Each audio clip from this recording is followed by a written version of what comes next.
Assalamualaikum warahmatullahi wabarakatuh. Selamat pagi pemirsa Indonesia Hebat akhir pekan. Apa kabar Mira? Alhamdulillah baik. Kamu bagaimana kabarnya, Aziz? Alhamdulillah baik. Pada pagi hari ini kami akan mencoba membawakan satu topik pembahasan yang cukup menarik yang masih sangat menghebohkan masyarakat di Indonesia, yaitu mengenai bioteknologi.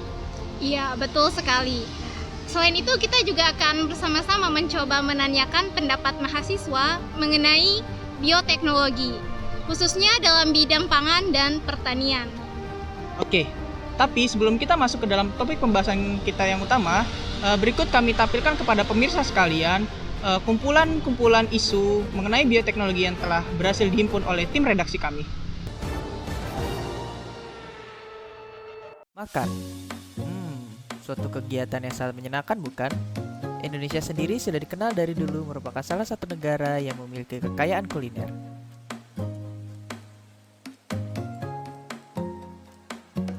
Mulai dari sate-satean, berbagai olahan ayam, dan hidangan tradisional lainnya yang masih banyak lagi.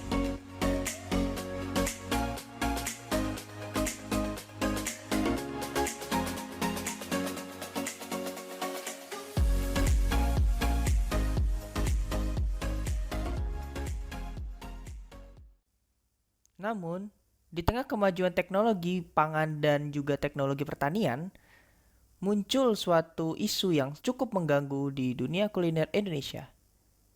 Yaps, bioteknologi. Tanaman hasil rekayasa genetika diisukan memiliki senyawa karsinogenik yang dapat menimbulkan sel kanker. Selain itu, pada penelitian lainnya, pada sampel yang diberi makan tanaman hasil transgenik menderita kematian prematur atau kematian di usia muda. Hal ini menjadi suatu isu yang cukup mencemaskan di tengah masyarakat Indonesia. Lalu, bagaimana para pemangku kebijakan menyikapi isu-isu tersebut? Apakah bioteknologi merupakan solusi yang dicari-cari selama ini? Atau hanya menambah polusi?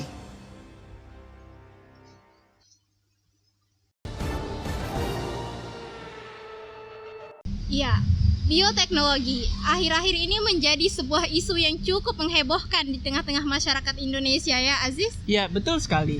Agar kita lebih mengetahui pendapat masyarakat mengenai aplikasi bioteknologi di Indonesia, sudah tersambung bersama kami, reporter Mida Agustina. Baik, silakan Saudara Mida. Ya, terima kasih Aziz dan Mira. Saat ini kami sedang berada di Fakultas Pertanian dan akan mencoba mewawancarai 1 hingga 2 orang yang tengah berada di sekitar tempat kami melaporkan. Oke, baik, mohon maaf, Mas bisa minta waktunya sebentar? Bisa. Dengan saudara siapa? Zikri. Oke, baik, Zikri. Sekarang kan lagi cukup menjadi pemberitaan nih di mana-mana mengenai bioteknologi yang diaplikasikan di bidang pertanian dan pangan. Nah, menurut Mas Zikri, masalah nggak sih dengan adanya bioteknologi tersebut? Kalau saya sendiri sih nggak terlalu paham mengenai bioteknologi itu. Tapi kalau ditanya masalah setuju atau tidaknya, saya sendiri agak ragu-ragu tentang adanya bioteknologi itu. Kalau saya dengar-dengar nih, hasil produk bioteknologi itu banyak yang berbahaya bagi kesehatan. Salah satu contohnya yaitu tanaman transgenik. Dari beberapa info yang beredar, saya dengar kalau nggak salah tanaman transgenik itu mengandung racun yang bersifat karsinogenik yang dapat menimbulkan kerusakan pada liver, ginjal, serta dapat mengakibatkan kanker. Baik, terima kasih Mas Zikri.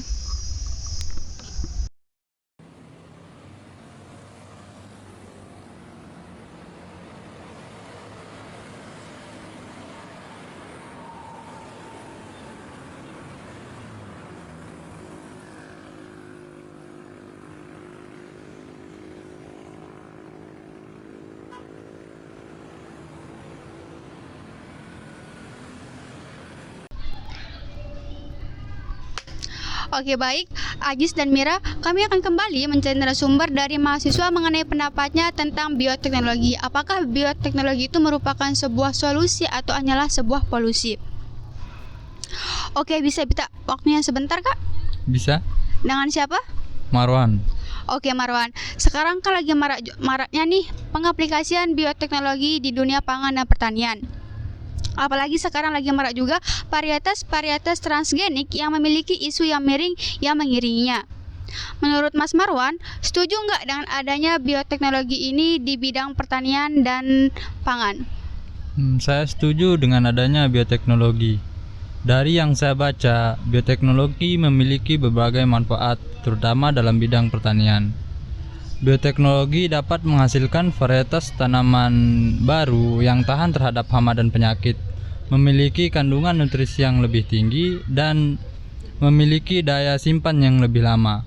Dengan adanya bioteknologi, dapat diperoleh benih atau bibit unggul dalam waktu yang relatif singkat dengan teknik kultur jaringan. Oke, baik. Terima kasih Mas Marwan.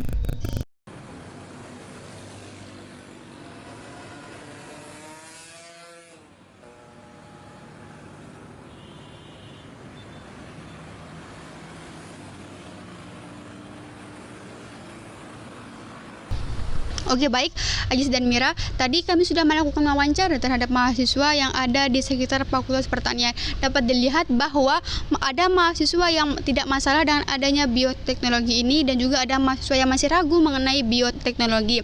Peran pengampu kebijakan sangat penting untuk dapat meyakinkan keamanan mengenai bioteknologi, karena jika dilihat dari prospeknya, pengaplikasian bioteknologi ini cukup menjanjikan untuk mendukung ketersediaan pangan di tengah pertumbuhan jumlah masyarakat.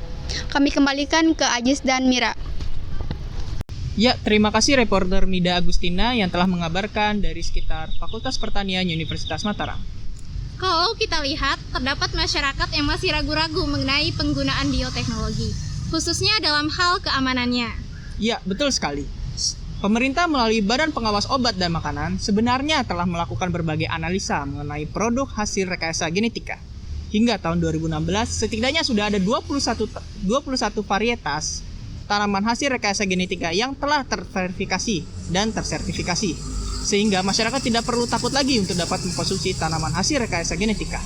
Iya, selain itu mengenai kehalalannya, pemerintah melalui MUI telah mengeluarkan fatwa Majelis Ulama Indonesia nomor 35 tahun 2013 mengenai penggunaan bioteknologi dalam pangan, yang akhirnya ditetapkan sebuah keputusan bahwa hukumnya mubah atau boleh selama tidak membahayakan bagi kesehatan, tidak berasal dari zat yang haram, dan tidak berbahaya bagi lingkungan. Mungkin itu saja untuk edisi Indonesia Hebat akhir pekan pada edisi kali ini. Saya Aziz Pasaribu. Saya Mira Yunita.